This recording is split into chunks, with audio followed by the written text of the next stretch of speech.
What's up, Everyday Blades? So, yes, you've seen this knife on this channel before, and there's a reason it's back.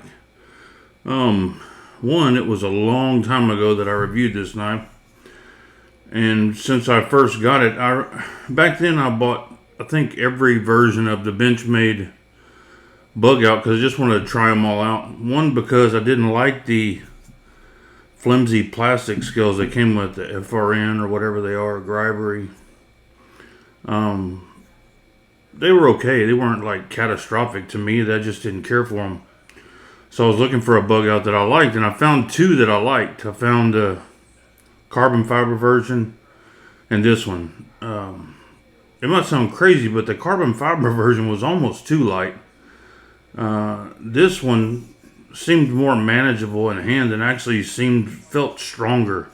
And I like the texture on this better and the color. A lot of people don't like the green standoffs and thumb studs, but I do. I think it looks cool, and there's a really nice contrast. And the reason I wanted to highlight again is because, one, I just recently purchased this because I just gave my second one away. This is my third time to purchase this model. First time I gave it to a good friend. Second time I gave it to my son. And the reason I give them away is when somebody close to me asked me, what's the best, all-around EDC knife? I'm not going to be prying open logs and things like that. They mainly open boxes and things like that. And for your average person, you can't hardly beat this knife. And it's $199. I think the carbon fiber version is $300. So that's a significant difference. And I honestly like this version better. The action is just killer. But for me, most Benchmades are. I know Benchmade's catching a lot of heat right now for their prices. I don't disagree, but I'm not in the camp to get mad at them about it. I mean, I don't know what their costs are and what issues they're facing in this crazy economy we're in right now with inflation out of control. I just know if it fits in my budget, it seems like it's affordable. And for me, $200 doesn't seem too crazy to me for this knife. I think it's worth it. Now, to your average person who's not in the knife community, that may just seem outrageous, but a person could probably really use this knife for the rest of their life. And if you were just going to buy one and you weren't a knife collector, $200 is not a bad investment for a lifetime. Considering you could beat this thing nearly to death and send it back to them, and they'll send it back looking new most of the time for free. So anyway, just want to kind of go over it and tell you what I thought about it. And people always ask, what's the best knife? Well, that's an impossible question to answer, but this is one of the better EDCs, knife per value to me. It must be because I bought 3 of them. This one's in the 20 CV version. I think it's a Blade HQ exclusive. I'm not positive about that. But it just works. It just does its job. It's super slicey. I was cutting some pipe insulation with it the other day, and it ripped through that stuff like butter. Matter of fact, let's check and see. That's the only thing I have cut with it is a little bit of cardboard. Actually, a moderate amount of cardboard. I opened some boxes and I cut quite a bit of insulation with it. Let's see what that 20 CV edge is looking like after that. 155. I bet it was closer to 100. For those of you who don't know, 100 is double razor blade sharp, double edge razor blade sharp.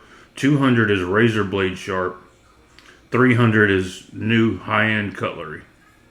So that's a really, really good number for a production knife. You just don't hardly see that.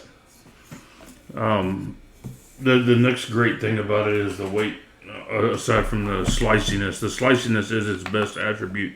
The weight is the next part. Now this is coming from a guy who likes overbuilt, oversized knives, but I'm not just stuck on those. Those are just a part of my collection. 2.2 ounces. That's fantastic. Fan-freaking-tastic. Great. Let's check the length of the blade. Just under 3 1/4, 4 1/8 on the handle scales, and 7 1/2 overall. It's just a good looking little knife, man. It feels really nice. The action just kills it. This one ain't even broke in yet. I mean, I've used it 10 or 12 times, but still ain't even broken in. When those phosphorus bronze washers get seated in there really good, this thing will be like lightning. Let's look at it up against another knife just to kind of get a... If for some crazy reason you're not familiar with the Bugout, let's do something crazy. That's the Rat 1. And this is the Rat 2. As you can see, it's right there in the middle, right where an optimal EDC ought to be.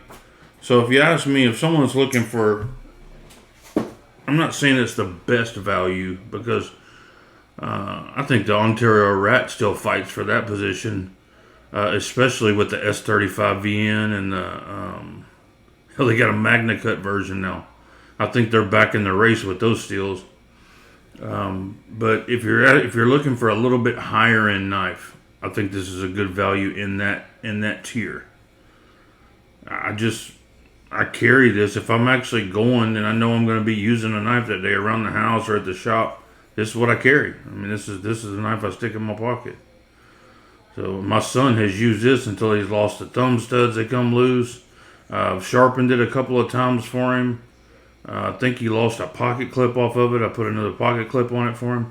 I mean, he uses his. He works in the oil field. He manages pipelines, and he uses his knife a lot harder than I do. I'm in the field, but mainly I'm in the office these days. So my knives don't take a beating like that. So anyway, that is the Benchmade Bugout 535-202.